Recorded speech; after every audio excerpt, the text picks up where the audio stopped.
बोले सदगुरुदेव भगवान की जय।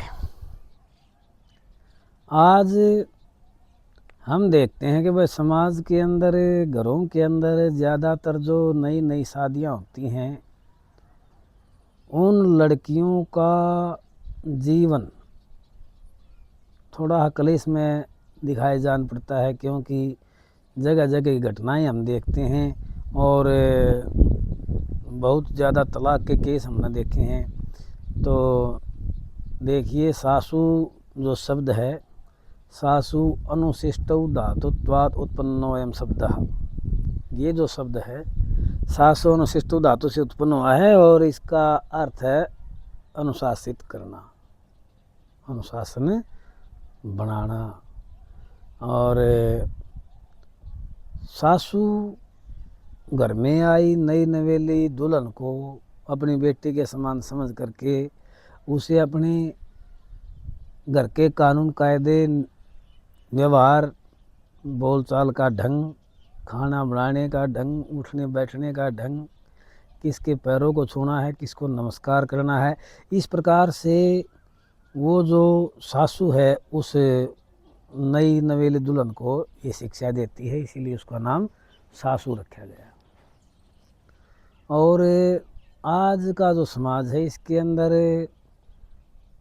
जल्दी 18, 19, 20, 22, 23, 20 और 23 के बीच में यहाँ तक आने के बाद लड़कियों की शादी कर दी जाती है। इस अवस्था में शादी होने से उसकी मम्मी जो अपने लड़के को ब्याह रही है वो भी जवान है और बहू के घर में बहू आ जाती है, बहू ही सासू बन जाती है। और पहले वाली स्त्रियां भी मैंने कहती सुनी कि या बहू का बहू आ गई, घर बसना मुश्किल है। इसलिए आज के समाज का जो व्यवहार है उसको, समाज को सही ढंग से रखने के लिए, समाज को चलाने के लिए आज की जो जनरेशन है उसे समझना चाहिए कि देखिए, आप इस समाज को क्या दे रहे हैं। जब आपने लड़के की शादी कर दी है, लड़का आपने ब्याह लिया है, तो आप एक माँ के स्थान पर हैं।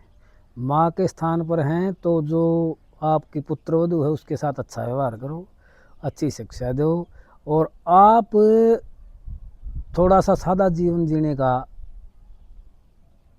ढंग बनाओ, अपने आप को सादे जीवन में लेकर के जाओ।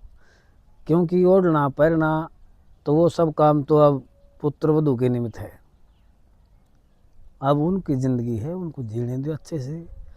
और ज़्यादा अहम भाव को न रखते हुए, अहम भाव को छोड़ करके और अपने आप को बड़ा मानो।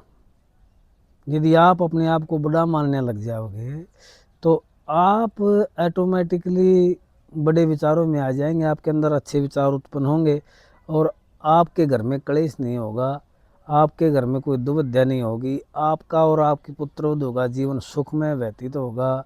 इसीलिए अपनी पुत्रवधू को पुत्री मान करके आप उसकी माँ बन करके उसके साथ व्यवहार करें, उसके जीवन को उज्जवल बनाने के लिए, उसके जीवन में सुख शांति लाने के लिए उसका सहयोग करें।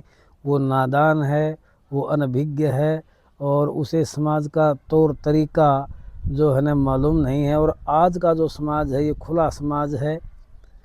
आज हम देखते हैं कि ज़्यादातर घरों के अंदर नई नवेली आई दुल्हन पल्ला नहीं करती है, जबकि हमारी माताएं, हमारी चाची और हमारी ताई जो है ना ये रही, उन्होंने बड़ा लिहाज रखा है और इन बातों को बड़ी शिद्दत के साथ स्वीकार किया है।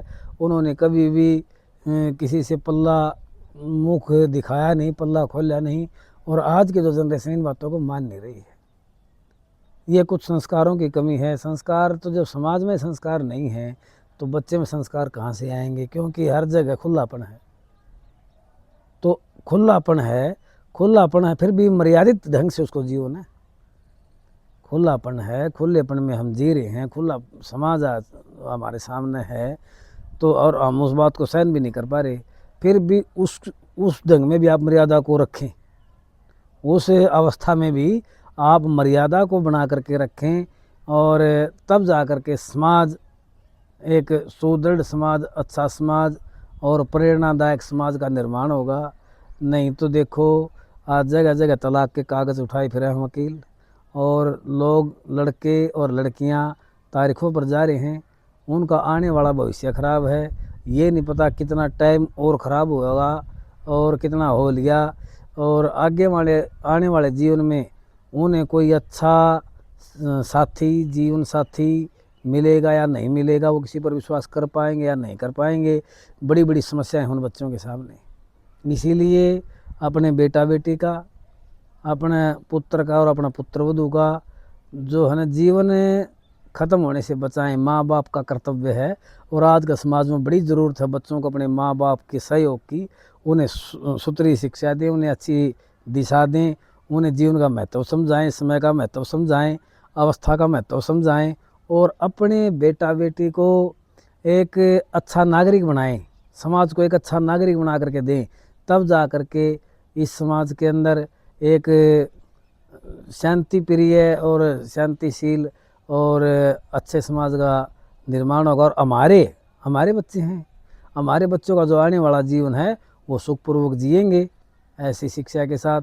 इसीलिए अपने बच्चों का सहयोग करें, उन्हें बिगड़ने न दें। उनके अंदर कोई कलह है, कोई क्लेश है तो आप उसको दूर करें, कोई बुराई है तो आप उसको दूर करें, दोनों को समझाएं, तलाक तक न जाने दें, उन्हें बिछुड़ने न दें, नहीं तो उनकी ज़िंदगी खराब हो जाएगी।